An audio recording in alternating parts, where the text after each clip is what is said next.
नमस्कार दोस्तों, मैं हूं नोवा कुमारी और आज हम बात करने वाले हैं एक ऐसे समुदाय के बारे में जिनका इतिहास जितना गौरवशाली है उतना ही छिपाया भी गया।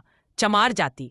आज समाज में अक्सर चमार शब्द को गाली के रूप में इस्तेमाल किया जाता है, लेकिन क्या आप जानते हैं कि ये वही लोग हैं जिन्होंने विदेशी आक्रमणकारियों के सामने झुकने से मना कर दिया था और हिंदू धर्म की रक्षा की थी।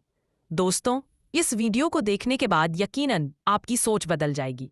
जातिवाद का खेल आज हिंदू समाज जातियों में बंट चुका है। ऊंची नीची का गंदा खेल लगातार बढ़ रहा है। कुछ धर्म के ठेकेदार और कुछ राजनीतिक लोग इस जातिवाद को और हवा दे रहे हैं, लेकिन सच्चाई ये है कि भगवान ने सभी इंसानों को समान बनाया है। प्राचीन भारत में भेदभाव नहीं था, बल्कि समाज कर्म और पेशे के आधार पर बनता था, जैसे आज डॉक्टर, इंजीनियर, वकील, टीचर। चमार शब्द की शुरुआत। अब सवाल ये उठता है कि चमार शब्द आया कहाँ से। दोस्तों, इस शब्द का प्रयोग पहली बार हुआ 16वीं शताब्दी में सिकंदर लोदी के शासनकाल में। दरअसल उस समय भारत में चर्मकार वंश का राज चलता था। ये लोग सूर्यवंशी क्षत्रिय थे। महान संत रविदास जी इसी वंश से थे। जब सिकंदर लोदी को डर हुआ कि लोग इस्लाम छोड़कर संत रविदास जी के विचारों से प्रभावित हो रहे हैं, तो उसने उन्हें बंदी बना लिया और चमड़े का काम सौंप दिया। यहीं से इन क्षत्रियों का अपमान करने के लिए चमार शब्द इस्तेमाल किया गया। संत रविदास जी और संघर्ष। संत रविदास जी ने हमेशा समानता और भाईचारे का संदेश दिया। दिल्ली का शासक सिकंदर लोदी उन्हें जबरन मुसलमान बनाना चाहता था, लेकिन रविदास जी ने कहा, आओ शास्त्रार्थ करो। अगर मैं हार गया तो इस्लाम अपना लूंगा, और अगर तुम हार गए तो हिंदू धर्म अपनाना होगा। नतीजा, साधना फकीर, जो इस्लाम का बड़ा प्रचारक था, वह रविदास जी की बातों से इतना प्रभावित हुआ कि उसने खुद हिंदू धर्म अपना लिया और अपना नाम बदलकर रामदास रख लिया। यहीं से संत रविदास जी का प्रभाव और बढ़ गया। अपमान और मजबूरी। जब सिकंदर लोदी को ये सब पता चला तो उसने रविदास जी और उनके वंश को दबाने के लिए उन्हें चमड़े का काम सौंप दिया।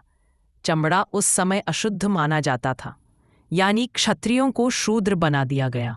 लेकिन इन लोगों ने झुकना स्वीकार नहीं किया, इस्लाम नहीं अपनाया। उन्होंने अपमान सहा, लेकिन अपने धर्म और अस्तित्व की रक्षा की। गौरवशाली योगदान इसी वंश ने चित्तौड़ के राजा राणा सांगा और उनकी पत्नी झाली रानी के साथ मिलकर संत रविदास जी को गुरु के रूप में सम्मान दिया। ब्रिटिश शासन के दौरान भी इन लोगों ने योगदान दिया। आपको जानकर गर्व होगा कि अंग्रेजों ने चमार रेजिमेंट बनाई थी, जिसने कोहिमा की लड़ाई में बहादुरी दिखाई थी।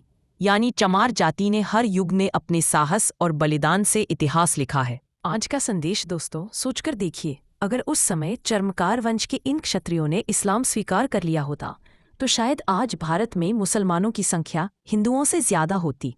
हिंदू धर्म की रक्षा में इनका योगदान कभी भुलाया नहीं जा सकता।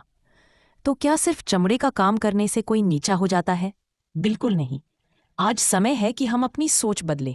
अगर हम ईद पर सेवइयां खा सकते हैं तो किसी दलित भाई के घर का पानी क्यों नहीं पी सकते? सभी मनुष्य एक हैं। यही संत रविदास जी और बाबा साहेब अम्बेडकर का संदेश था। दोस्तों, उम्मीद करती हूँ कि आपको ये वीडियो पसंद आई होगी। अगर सच में आपको लगा कि ये जानकारी आपकी सोच बदलती है तो इसे लाइक और शेयर जरूर करें। मैं हूँ नोवा कुमारी। मिलती हूँ अगली वीडियो में।